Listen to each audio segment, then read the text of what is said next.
Un saludo para todos los que se escuchan acá en Medellín y también para los que nos siguen a través de la red mundial de comunicación, la Internet. Estamos ya en el quinto domingo de Pascua. Imagínense ustedes, pues, ya ha avanzado más de un mes después de la culminación del Triduo Pascual en el primer domingo de Pascua. Nos quedan faltando después de otros dos, el sexto y el séptimo. Como todos los domingos, las lecturas fijadas para la Eucaristía son tres. La primera tomada en tiempo pascual del libro de los Hechos de los Apóstoles, la segunda de una carta apostólica, en este caso será la primera carta de Pedro, que también cuyos apartes hemos leído también en los domingos anteriores, y la tercera del cuarto evangelio. En el tiempo pascual se prefiere pues el cuarto evangelio, a pesar de que estamos en el ciclo A de los domingos. Y se escoge el evangelio de Mateo. Para el tiempo pascual pues predomina el cuarto evangelio. Los domingos anteriores hemos leído textos del cuarto evangelio y también este domingo vamos a hacerlo. La primera lectura, pues, de los Hechos de los Apóstoles está tomada del capítulo sexto y dice así: En aquellos días, al crecer el número de los discípulos, los de lengua griega se quejaron contra los de lengua hebrea, diciendo que en el suministro diario no atendían a sus viudas. Los apóstoles convocaron al grupo de los discípulos y les dijeron: ¿No nos parece bien descuidar la palabra de Dios para ocuparnos de la administración? Por tanto, hermanos, escoged a 7 de vosotros, hombres de buena fama, llenos de espíritu de sabiduría, y los encargaremos de esta tarea. Nosotros nos dedicaremos a la oración y al servicio de la palabra. La propuesta les pareció bien a todos, y eligieron a Esteban, hombre lleno de fe y de Espíritu Santo, a Felipe, Prócoro, Nicanor, Simón, Parmenas y Nicolás, prosélito de Antioquía. Se los presentaron a los apóstoles, y ellos les impusieron las manos orando. La palabra de Dios iba cundiendo, y en Jerusalén crecía mucho el número de los discípulos. Incluso muchos sacerdotes aceptaban la fe. Les expliqué, amables oyentes, en programas anteriores que la llamada obra lucana del Nuevo Testamento comprende 2 volúmenes. El primero es el llamado Evangelio según Lucas, y el segundo volumen es el llamado Libro de los Hechos de los Apóstoles, Praxis Apostolon, Hechos de los Apóstoles. La obra es unitaria, el autor es el mismo, se le suele llamar Lucas por una tradición que proviene del siglo II. En todo caso, la obra es unitaria, eso está perfectamente demostrado desde el punto de vista histórico-crítico. Es el mismo autor el que escribe tanto el primer volumen, el llamado Evangelio de Lucas, como el segundo volumen, el Libro de los Hechos de los Apóstoles. Lo maravilloso de este autor, su gran intuición, fue que quiso prolongar el plan de Dios explícitamente en su escrito, más allá del hecho de Jesús.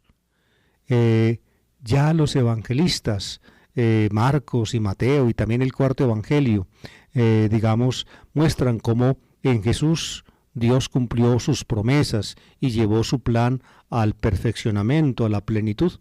Este autor muestra pues que el cumplimiento del plan divino, se prolonga en el tiempo más allá del hecho mismo de Jesús.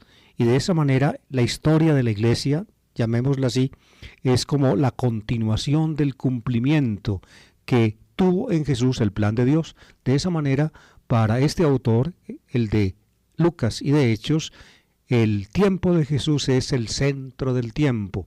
Así llama un autor evangélico muy importante, Hans Conzelmann, llama el tiempo de Jesús en una obra suya que lleva el título Die Mitte der Zeit, el centro del tiempo, que analiza el Evangelio de Lucas. Pues bien, este autor muestra los pormenores del primer crecimiento del grupo cristiano. Se dedica a Jerusalén. Probablemente hubo grupos cristianos también en Galilea.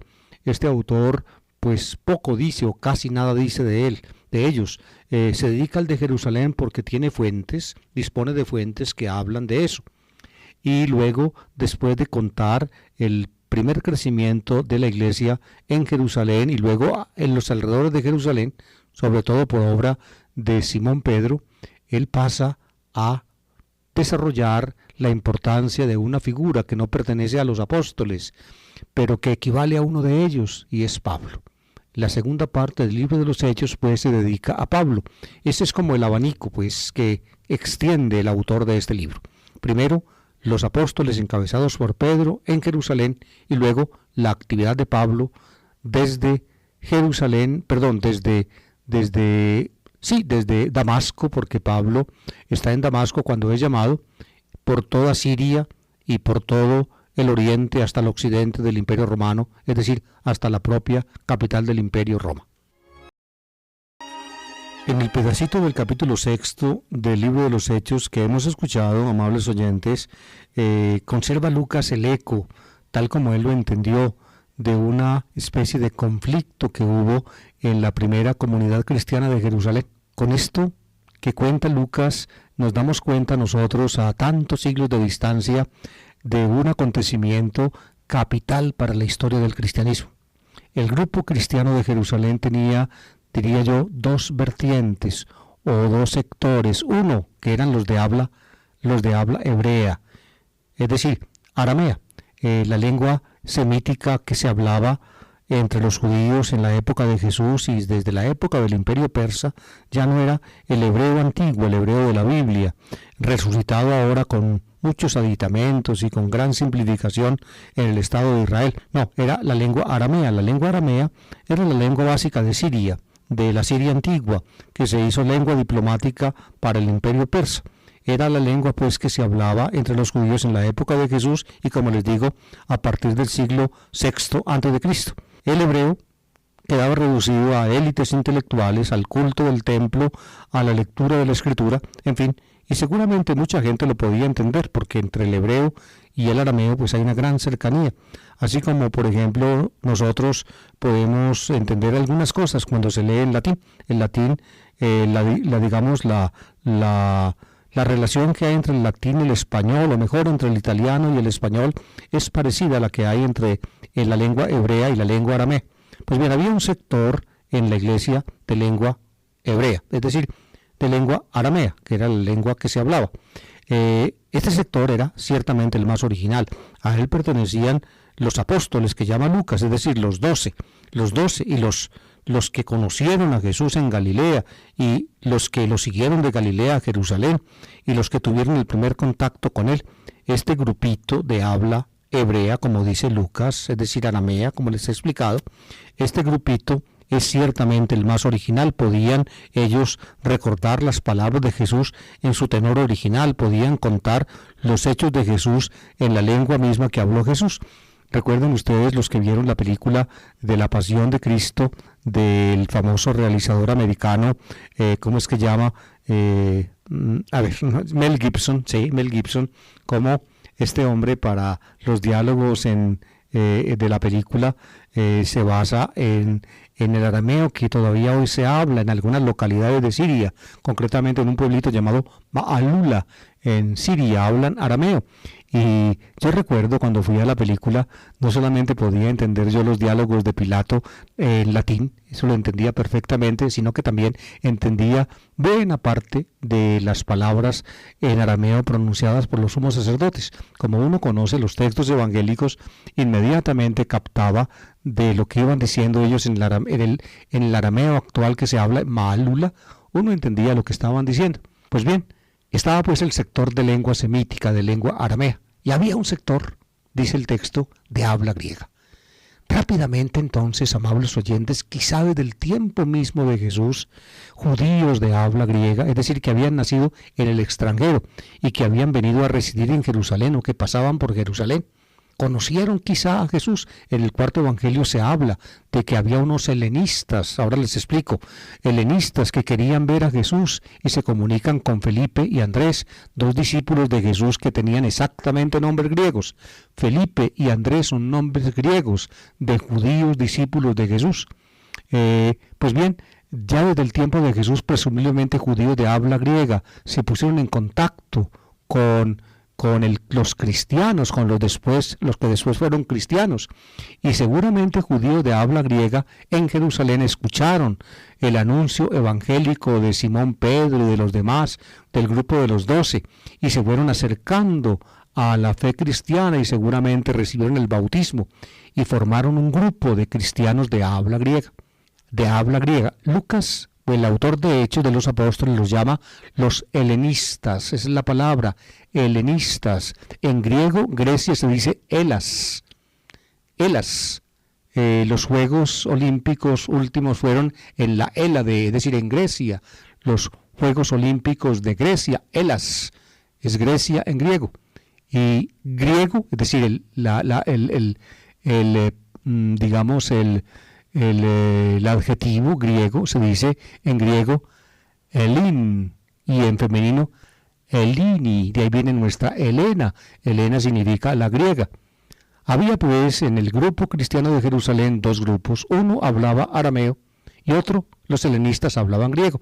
Helenistas viene de Elas, Grecia, Elín, griego, Elini, griega. Los helenistas eran personas de habla griega.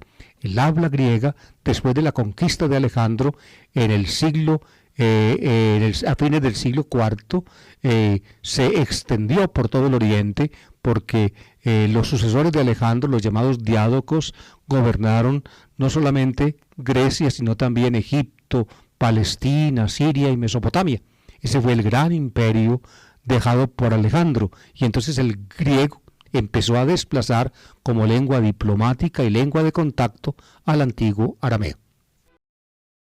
Pues bien, naturalmente, estos cristianos que eran judíos de origen, de nación, pero eran de habla griega como lengua materna, se entendían mejor en griego que en arameo. Posiblemente el arameo también lo entendían, pero para ellos era más difícil, escuchar arameo que escuchar griego.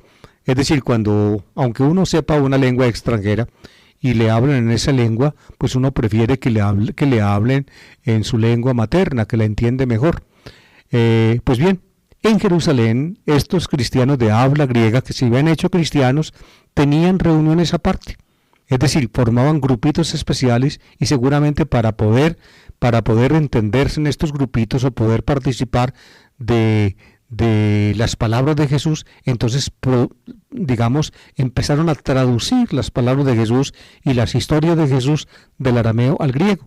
Estas primeras traducciones al griego de las palabras y obras de Jesús, queridos oyentes, en Jerusalén, todavía en la primera década del cristianismo, es decir, en los años 30, entre el año 30 y 35, fíjense, es la base de lo que luego fueron los evangelios sinópticos que nosotros conocemos ahora, de Marcos, Mateo y Lucas. Aquí empezó, la traducción al griego de las palabras y de las historias de Jesús. Pues bien, nos cuenta Lucas a su manera. No voy a entrar a explicar un poco, las dificultades de esta noticia, que tiene su trasfondo. En fin, quedémonos simplemente en esto. Los cristianos de habla griega empezaron a protestar o a decir que cuando en la comunidad cristiana se suministraban alimentos y servicios, las viudas de los de habla aramea eran preferidas y eran postergadas las viudas de las de habla griega. Es decir, había una cierta discriminación por grupos. Los preferidos eran los de habla aramea, que eran posiblemente o seguramente la mayoría, los más antiguos. A él pertenecían los que Lucas llama apóstoles, los 12, ¿ven? Y eran preferidos a los de habla aramea. Y se produjo entonces la protesta de los de habla griega. La protesta naturalmente llegó a oídos de los apóstoles, y ellos entonces reunieron a la gente y buscaron arreglar el problema. Pedro es el que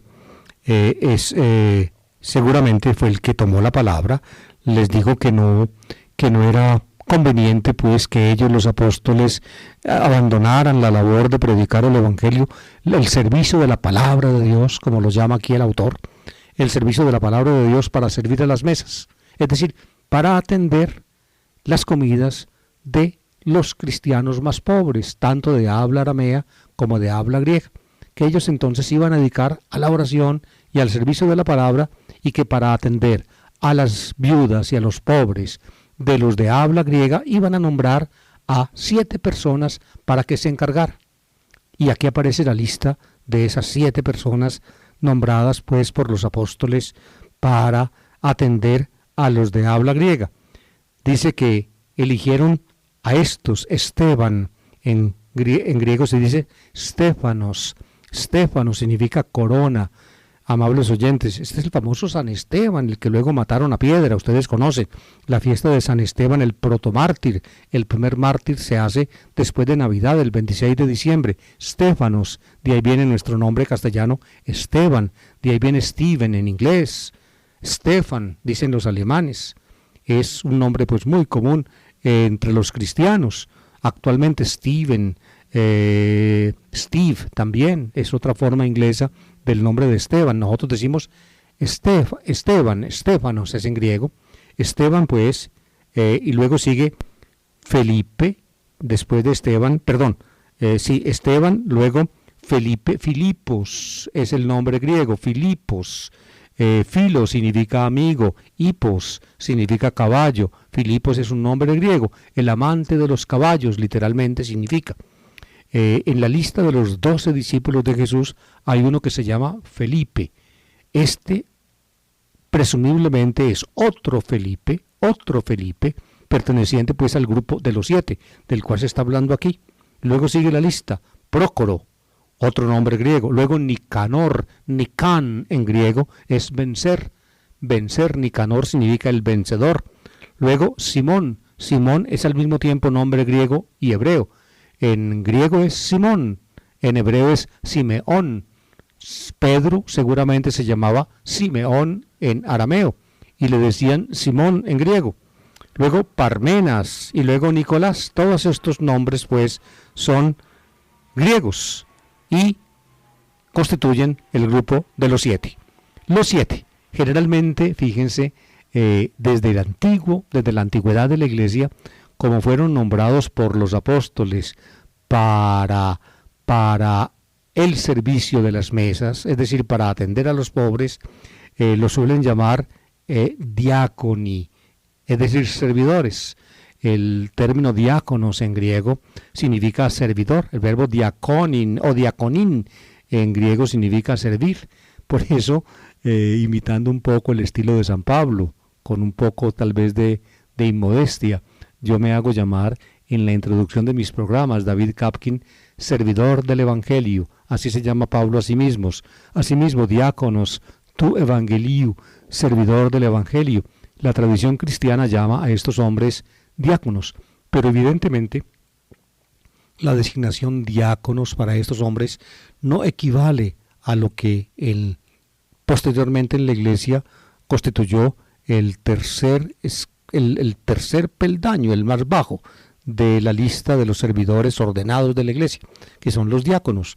Actualmente la estructura del sacramento del orden tiene 3 escalas. La más alta, el episcopado, episcopos; la segunda, el presbítero, es el presbítero; y luego la tercera, el diácono. Estos no son diáconos en ese sentido, sino que eran servidores de la comunidad, posiblemente eran evangelizadores, o tal como los apóstoles. En todo caso, y esto es lo más importante, lo que hay en el fondo de esta historia, es que son prácticamente el grupo, digamos, básico de los cristianos de habla griega de Jerusalén. A estos los persiguieron, cuenta Lucas, los persiguieron porque eran más atrevidos en su predicación, en su exposición del significado de Jesucristo, eran más atrevidos que los de habla aramea.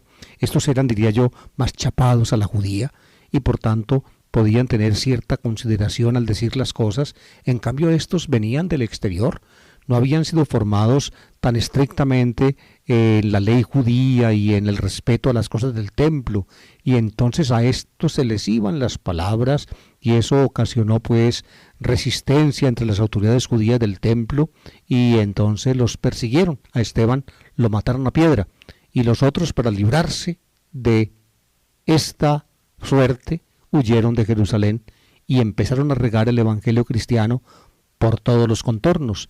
Esta es lo que les decía yo al comienzo, es el hecho providencial tal vez más importante después del nacimiento de la Iglesia, que estos hombres que hablaban griego y pusieron el evangelio en griego, empezaron a regar la noticia de Jesucristo fuera de los confines judíos, fuera de las fronteras judías, y empezaron a aceptar a personas que no eran judías de nacimiento en la iglesia. De ahí viene evidentemente el hecho de que nosotros, los que hablamos otras lenguas, los que no tienen, digamos, raigambre judía, hoy en día puedan ser cristianos. Estos dieron el paso más allá de las fronteras del judaísmo. La segunda lectura de este domingo, quinto de Pascua, amables oyentes, está tomada de la primera carta del apóstol San Pedro, como también en los dos domingos anteriores.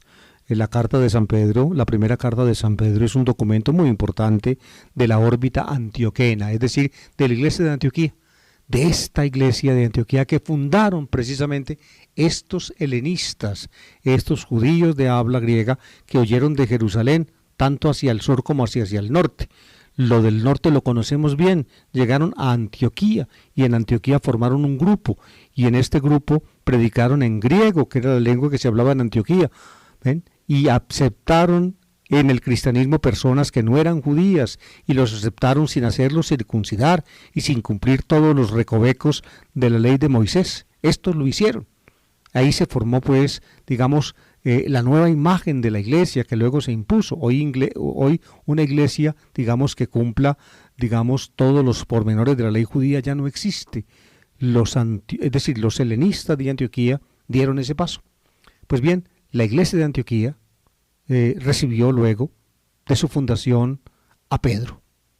Posiblemente tuvo que salir de Jerusalén también huyendo. Eso lo supone el libro de los Hechos, y luego finalmente llegó a Antioquía Pedro. Allí se encontró con Pablo. En fin, no voy a entrar en pormenores.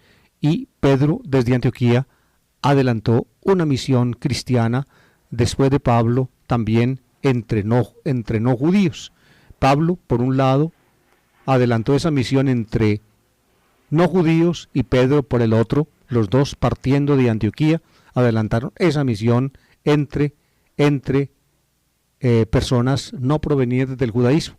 Pues bien, la primera carta de Pedro es un eco de esta misión petrina, es decir, de Pedro, entre no judíos en la órbita de la iglesia de Antioquía. Fíjense pues lo que dice aquí, lo que se dice en nombre del apóstol Pedro, en la primera carta de Pedro, capítulo 2, versículos 4 a 9. Dice: queridos hermanos, acercándoos al Señor, la piedra viva desechada por los hombres, pero escogida y preciosa ante Dios, también vosotros, como piedras vivas, entráis en la construcción del templo del Espíritu, formando un sacerdocio sagrado, para ofrecer sacrificios espirituales que Dios acepta por Jesucristo. Dice la Escritura: yo coloco en Sión una piedra angular, escogida y preciosa. El que crea en ella no quedará defraudado. Para vosotros los creyentes es de gran precio, pero para los incrédulos es la piedra desechada por los constructores. Esta se ha convertido en piedra angular, en piedra de tropezar y en roca de estrellarse. Y ellos tropiezan al no creer en la palabra. Ese es su destino. Vosotros, en cambio, sois una raza elegida, un sacerdocio regio, una nación consagrada, un pueblo adquirido por Dios, para proclamar las hazañas del que nos llamó a salir de la tiniebla y a entrar en su luz maravillosa. En este pedacito de la primera carta de Pedro se conjugan, amables oyentes, la enseñanza de la iglesia de Antioquía sobre Cristo y sobre la iglesia. Es muy parecido a lo que dice acá Pedro, es muy parecido a lo que también Pablo en sus cartas dice y supone. Es una cristología, digamos, muy semejante, y también una eclesiología, es decir, una doctrina sobre la iglesia muy semejante, la que aquí, pues, en nombre de Pedro se proclama, y la que podemos leer en las cartas de Pablo. Pablo y Pedro son dos discípulos muy cercanos, y el vínculo que los une es precisamente la iglesia de Antioquía. Pedro y Pablo estuvieron en Antioquía, allí se encontraron, por lo menos una vez sabemos que se encontraron, después de la reunión de Jerusalén en el año 49. En este pedacito de la primera carta de Pedro se conjugan, amables oyentes, la enseñanza de la iglesia de Antioquía sobre Cristo y sobre la iglesia. Es muy parecido a lo que dice acá Pedro. Es muy parecido a lo que también Pablo en sus cartas dice y supone. Es una cristología, digamos, muy semejante. Y también una eclesiología, es decir, una doctrina sobre la iglesia muy semejante, la que aquí, pues en nombre de Pedro, se proclama y la que podemos leer en las cartas de Pablo. Pablo y Pedro son dos discípulos muy cercanos y el vínculo que los une es precisamente la iglesia de Antioquía.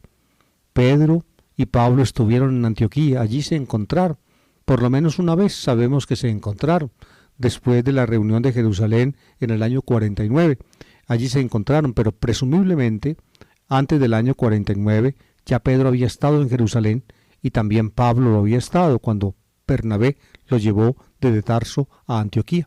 Por eso los dos, Pedro y Pablo, contribuyeron cada cual a su manera en el desarrollo del pensamiento cristiano de Antioquía. Pedro seguramente contribuyó con los recuerdos presenciales, digamos, de testigo ocular de los hechos y dichos de Jesús. La importancia de Pedro es única. Precisamente Antioquía acreditó el significado teológico del nombre del apóstol Petros, el sobrenombre que según la tradición evangélica, tanto sinóptica como joánica, proviene del mismo Jesús. Petros, en la iglesia de Antioquía se acercó este nombre Petros del apóstol a la palabra griega Petra, que significa cimiento, roca de cimiento, roca en la cual se apoya la construcción de un edificio. La importancia de Pedro fue pues inmensa en Antioquía, tanto así que cuando hubo una desaveniencia entre Pedro y Pablo por cuestiones no tanto de doctrina, sino de disciplina eclesiástica, Pablo salió de Antioquía y prácticamente no volvió nunca allí, aunque allí, o que en nombre de Antioquía había sido apóstol, salió de Antioquía y Pedro prácticamente entonces tomó en su mano la rienda única de la misión de entre no judíos de la iglesia antioqueña. Digamos unas palabritas acerca de la idea cristológica y de la idea eclesiológica, es decir, sobre la iglesia, de este pedacito de la carta de Pedro. Fíjense, a Jesús, a Cristo lo llama el Señor, o Kyrios, y lo llama la piedra viva desechada por los hombres, pero escogida y preciosa ante Dios. Aquí, fíjense, se supone un texto muy importante al cual luego se hace alusión explícita del Salmo 118, uno de los salmos donde los cristianos encontraron argumentos escritorísticos para ponderar la importancia de Jesucristo. Este salmo, amables oyentes, lo escucharon ustedes repetir en las pasadas fiestas pascuales varios domingos seguidos. La piedra que desecharon los arquitectos es ahora la piedra angular, dice el Salmo. Dice, este es el día en que actuó el Señor, ha sido un milagro patente. Los arquitectos desecharon una piedra, pero Dios hizo de esa piedra la piedra, digamos, culminante en la construcción del edificio, la piedra angular, es decir, la piedra que sostiene los dos muros que se juntan, que forman un ángulo. Esa piedra sostiene, por tanto, las dos paredes, el ángulo que forma, las dos paredes que se juntan en ángulo. Esa es la piedra desechada por los arquitectos. Dios la escogió con esa alusión o esa cita al Salmo. Explicaron pues los primeros cristianos la muerte de Jesús y lo que después de la muerte de Jesús hizo Dios. Lo desecharon los arquitectos, es decir, lo mataron, lo crucificaron. Pero Dios no dejó las cosas así, Dios lo resucitó y lo exaltó. ¿Ven? La cita del Salmo, pues, acerca de la piedra despreciada por los arquitectos es precisamente la base de la afirmación de la resurrección y la exaltación del Señor. Ahí tienen ustedes la aplicación cristológica de este pedacito de la carta de Pedro. Y luego viene en conexión con ella la aplicación eclesiológica, es decir, la iglesia. Es la piedra viva desechada por los arquitectos. Pues bien, dice el apóstol, dice, también vosotros como piedras vivas entráis en la construcción del templo del Espíritu, formando un sacerdocio sagrado para ofrecer sacrificios espirituales que Dios acepta por Jesucristo. es decir, sobre la base de la piedra viva, despreciada, nosotros somos puestos como piedras vivas en la construcción de un templo. Ese templo maravilloso es un templo espiritual, es la comunidad cristiana, es la comunidad cristiana. En ella nosotros, como piedras vivas del templo, ofrecemos sacrificios espirituales, es decir, no materiales como en el templo de Jerusalén, no matando animalitos, sino ofreciéndonos a nosotros mismos. Aquí se toca la idea de esta carta de Pedro con la idea de Pablo en Romanos, en el capítulo 12 de la carta a los Romanos. Presentad vuestros cuerpos a Dios como un sacrificio espiritual, como agradable por Jesucristo, dice el apóstol Pablo en el capítulo 12 de la carta a los Romanos. Tanto pues la idea de Pablo como la de Pedro estaba vigente en Antioquía. Allí se cultivaba. Nosotros somos pues las piedras vivas del nuevo templo que sobre la piedra angular puesta por Dios, piedra desechada, pero ya puesta por Dios como piedra angular que sostiene el edificio.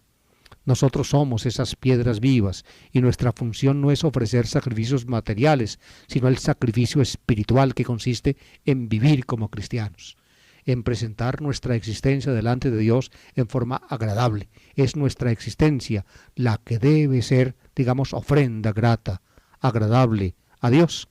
Y termina la carta de Pedro con una descripción preciosa de la iglesia. Dice, vosotros en cambio sois una raza elegida, un sacerdocio regio, una nación consagrada, un pueblo adquirido por Dios, para proclamar las hazañas del que os llamó de la tiniebla a su luz maravillosa. Ahí está una muy antigua y muy preciosa descripción de lo que es la comunidad cristiana. Las lecturas evangélicas, amables oyentes, de estos últimos domingos del tiempo pascual van a ser tomadas del Evangelio de San Juan, la de este domingo y la del próximo, del llamado discurso de despedida que está en San Juan desde la mitad del capítulo 13 hasta el capítulo 17. Es un discurso largo, profundo, en el cual Jesús prácticamente lega a sus discípulos su testamento, la obra maravillosa de su amor que se entregó o que lo llevó a entregarse por ellos. Es el discurso de despedida. Hoy leemos pues casi el comienzo del discurso de despedida de Jesús en el capítulo 14 del cuarto evangelio. El texto, amables oyentes, en el capítulo 14, versículos 1 a 12. En aquel tiempo dijo Jesús a sus discípulos: no perdáis la calma, creed en Dios y creed también en mí. En la casa de mi Padre hay muchas estancias, si no, os lo habría dicho, y me voy a prepararos sitio. Cuando vaya y os prepare sitio, volveré y os llevaré conmigo, para que donde estoy yo, estéis también vosotros. Y donde yo voy, ya sabéis el camino. Tomás le dice: Señor, no sabemos a dónde vas, ¿cómo podemos saber el camino? Jesús le responde: yo soy el camino y la verdad y la vida. Nadie va al Padre sino por mí. Si me conocierais a mí, conoceríais también a mi Padre. Ahora ya lo conocéis si lo habéis visto. Felipe le dice: Señor, muéstranos al Padre, y nos basta. Jesús le replica: hace tanto que estoy con vosotros, y no me conoces, Felipe. Quien me ha visto a mí, ha visto al Padre. ¿Cómo dices tú? Muéstranos al Padre. ¿No crees que yo estoy en el Padre y el Padre en mí? Lo que yo os digo no lo hablo por cuenta propia. El Padre que permanece en mí, Él mismo hace las obras. Creedme, yo estoy en el Padre y el Padre en mí. Si no, creed a las obras. Os lo aseguro, el que cree en mí, también Él hará las obras que yo hago, y aún mayores, porque yo me voy al Padre. Este discurso, como les dije ahora, está en la cena de despedida. Es una despedida.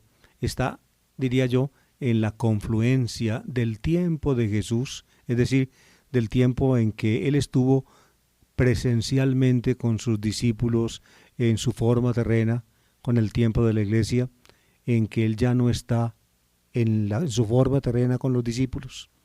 Por eso, naturalmente, como es una despedida, como Él se va, Él lo repite una y otra vez a lo largo del discurso, me voy, me voy.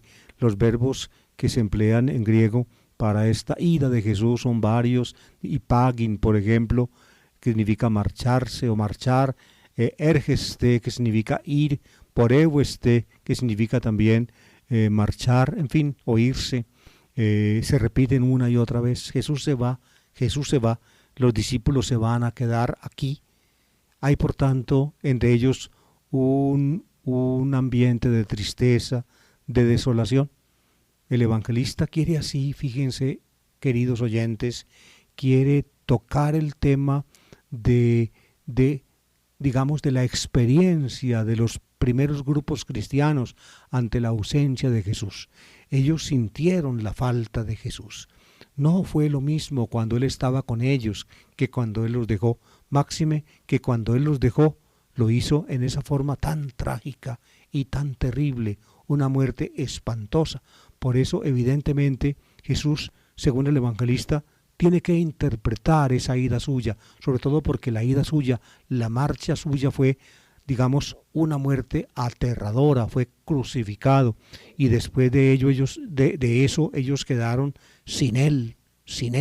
Por tanto, Jesús quiere explicarles cómo confluye la presencia de ellos de ellos con Él, la marcha de Él a través de la muerte en la cruz y finalmente la vida de ellos sin su presencia física, cómo se relaciona lo uno con lo otro, cómo tienen ellos que entender su vida, cómo tienen que ellos entender su nueva forma de presencia, cómo ellos tienen que entender su muerte. Fíjense, amables oyentes, lo que todo este discurso implica. Este discurso es como un esfuerzo teológico maravilloso de este personero del Evangelio, que es el cuarto evangelista, para darnos a nosotros los cristianos una comprensión de la intimidad profunda de nuestra fe. Queridos oyentes, cuando uno habla, por ejemplo, a personas no cristianas o a personas muy indiferentes frente al cristianismo y a lo religioso, uno tiene que emplear un lenguaje adecuado a esas circunstancias. Pero cuando uno toma estos textos y los quiere poner cerca de cristianos, entonces uno está conduciendo a las personas al corazón de la fe, al encuentro íntimo con Jesús. Uno es el lenguaje pues que se utiliza o que debe utilizarse desde la frontera de la iglesia hacia afuera, con los alejados, con los indiferentes, con los no creyentes o con los ateos. Ese lenguaje tenemos nosotros que aprender a manejarlo.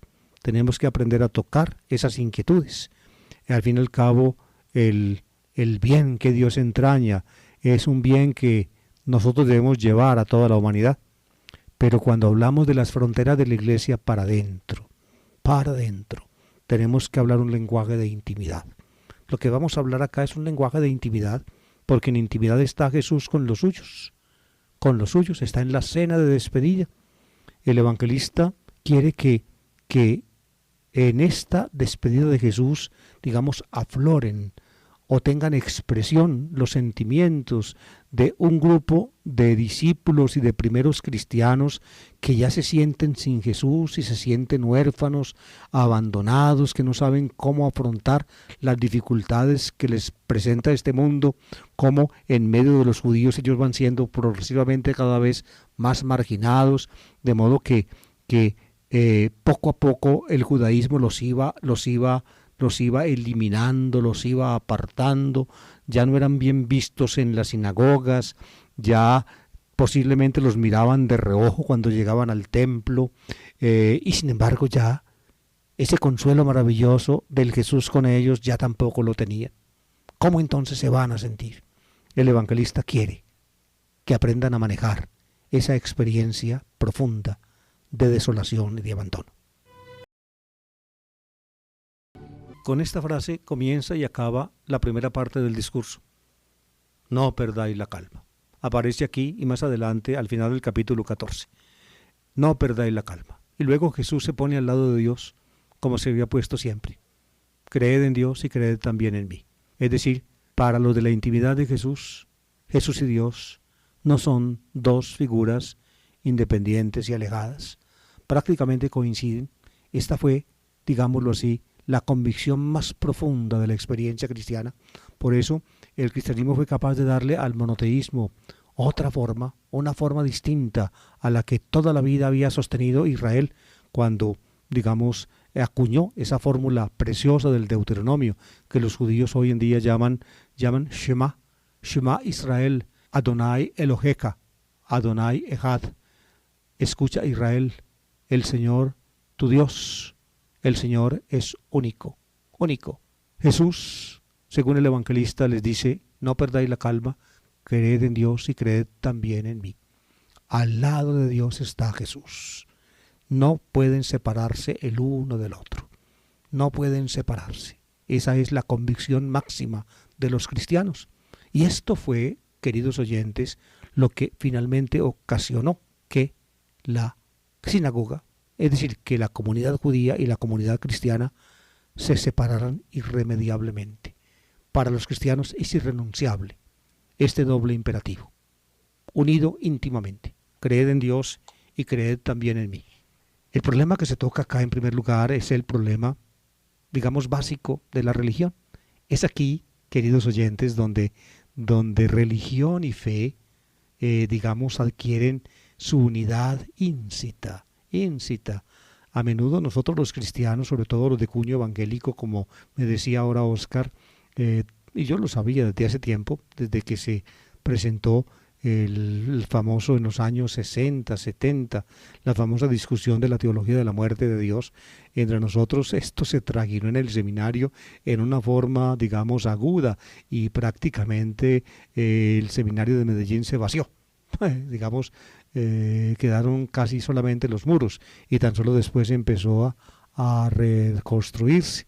Pero básicamente hubo una, digámoslo así, una oposición entre religión y fe. Aquí es donde donde se aborda desde la fe cristiana el problema básico de la religión. ¿Por qué el Homo sapiens, es decir, nosotros, recién salidos, recién derivados del reino animal, recién llegados a la conciencia personal, llegamos a la intuición de lo divino? ¿Por qué? Porque nos vimos amenazados por nuestra condición de caducidad y de finitud. Fuimos conscientes de ello. Es decir, nosotros supimos, los seres humanos, que llevamos la muerte no afuera, sino adentro. La muerte no es una amenaza que nos aceche a un lado del camino, como a los animales, sino que la muerte es una amenaza que desde adentro nos carcome. Le podemos salir adelante a la muerte una y otra vez, pero finalmente desde adentro ella alzará implacable su guadaña. Ahí está. Ese es el origen, para mí, pues, de la religión. Y el origen es absolutamente objetivo. El ser humano tenía que ponerse el problema porque el sentido de su vida, el sentido de su actividad, el sentido de sí mismo estaba en juego. Aquí toca pues Jesús ese problema básico de lo religioso. Dice así: no perdáis la calma, creed en Dios y creed también en mí. En la casa de mi Padre hay muchas estancias. Si no, os lo habría dicho, y me voy a preparar un sitio. Fíjense, amables oyentes, Jesús viene de Dios, viene de la casa de Dios. Ahora se va y vuelve allá, vuelve a donde vino. Él es el Hijo del Hombre que baja y que sube, como lo dice el cuarto evangelista y lo suponen los sinópticos aquí y allá. El Hijo del Hombre que baja y que sube, que desciende y que asciende. Pues bien, va allá de donde vino, y él sabe que allá de donde vino, en la casa de su Padre, hay muchas estancias, es decir, es un palacio lleno de habitaciones. Él simplemente se va primero para preparar sitio a los suyos. Los suyos tienen sitio allá, por tanto nuestro sitio definitivo no es aquí. Eso es lo que supone aquí Jesús en estas palabras del cuarto evangelio. Esta convicción cristiana corresponde al anhelo religioso básico de nuestra especie. Pablo lo dice con un vocabulario semejante, vocabulario de habitación, en el capítulo 5 de la segunda carta a los Corintios. Compara nuestra vida en el mundo con una tienda de campaña como aquella que usaban los ancestros de Israel cuando andaban con sus rebaños de aquí para allá buscando pastizales y aguas. Llegaban a un punto donde había pastizales y aguas y allí plantaban la tienda. Y luego entonces, cuando terminaban los pastizales y el agua, desmontaban la tienda y se iban para otro sitio. La vida humana es como una tienda de pastores, dice el famoso himno de Ezequías cuando estaba enfermo, cuando Ezequías se creyó cerca de la muerte. Escribió o pronunció ese precioso poema: enrollan mi vida como una tienda de pastores. Enrollan mi vida como una tienda de pastores. Así hacen los pastores cuando se acaba el pasto y cuando se acaba el agua para sus rebaños. Enrollan su tienda. También pues la muerte significa el desmonte de nuestra habitación terrena, que es esta carpa en la cual vivimos. Pero esta carpa en la cual vivimos es reemplazada por una mansión eterna en el cielo, dice Pablo en la segunda carta a los Corintios. Aquí Jesús habla de la habitación que Él nos prepara en la casa de su Padre. Se va Él, por tanto, para prepararnos sitio. Si no hubiera sitio, nos habría dicho, pero Él sabe que hay sitio y se va exactamente para obtenérnoslo. Pues bien, lo que sigue es plenamente inteligible. Cuando vaya y os prepare sitio, volveré y os llevaré conmigo, para que donde estoy yo estéis también vosotros. Aquí está la convicción pues de Jesús según el cuarto evangelista, un consuelo maravilloso, no solamente para sus discípulos desolados, sino que es la palabra de la fe cristiana que consulta el anhelo religioso básico de la humanidad. Básico de la humanidad es donde religión y fe se intercompenetran. Son, digámoslo así, solamente la afirmación de la fe cristiana le da a la religión su perspectiva y hace que los deseos religiosos del hombre no sean ineficaces. Se va pues Jesús. Pablo en la primera carta a los tesalonicenses tiene un vocabulario muy parecido a este. Uno, precisamente cuando compara estas afirmaciones de Jesús en el cuarto evangelista y las de Pablo, uno ve la cercanía que hay entre la tradición básica joánica y la tradición paulina de Antioquía. Los autores explican esto hoy en día en las obras técnicas del estudio de la teología del cristianismo naciente. Klaus Berger, en su gran obra La historia teológica del cristianismo naciente, explica la tradición joánica por un arraigue de ella en el grupo cristiano de Damasco, donde que tuvo alguna relación con la tradición joánica primitiva. Allí estuvo Pablo antes de ir a Tarso y a Antioquía. Ahí está probablemente el origen común de estas tradiciones. Pablo dice en Primera Tesalonicenses, dice que con palabra del Señor le dice a los cristianos de Tesalónica que estaban preocupados porque algunos habían muerto antes de la parusía. Les dice: yo les recuerdo a ustedes con la palabra del Señor que nosotros los que quedemos para la venida del Señor no tendremos más que los que ya han muerto, porque los que han muerto resucitarán, dice Pablo, y así entonces serán arrebatados hacia Cristo que viene en las nubes, para que todos estemos juntamente con el Señor. Escuchen esa afirmación de Pablo en Primera Tesalonicenses, que procede, como dice él, de una palabra del Señor. Escuchen la asonancia de esa frase de Pablo con esta del cuarto evangelista: para que donde yo estoy estéis también vosotros, para que estemos todos juntos con el Señor. Me podría quedar el día entero, amables oyentes, en este tema.